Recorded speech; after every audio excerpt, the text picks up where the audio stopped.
I know the welder was kind of intimidating at first, but again, like I said, it's kind of cool just, you know, again, just making all that noise and just seeing like the sparks go everywhere and just melting the metal. So I definitely thought that was pretty cool to use because I normally wouldn't be using this kind of thing had I not taken this class.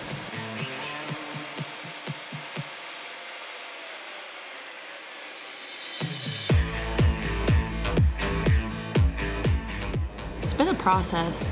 Like I said, I'd never done anything like this before, and I really had to like figure it out as I was going through, and I'm still learning, but it's fun.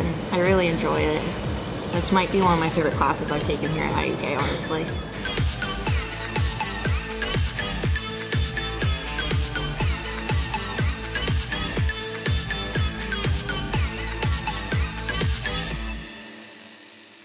I don't know, I'm really into sculpture, and this is something that I haven't tried before.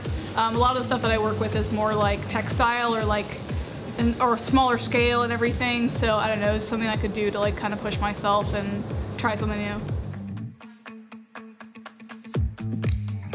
Pipes have like a cylinder shape to them, right? So you can move all around that surface with every angle imaginable.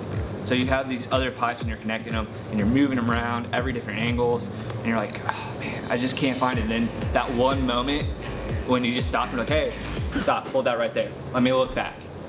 And then you look back and you're like, that's great. That's just like a great moment in life where you're like, oh man, I just did something wonderful and I didn't even know what I was doing at that time. If I had to identify the most important part of this class, I would say that that's it. This idea of aesthetic intuition, right?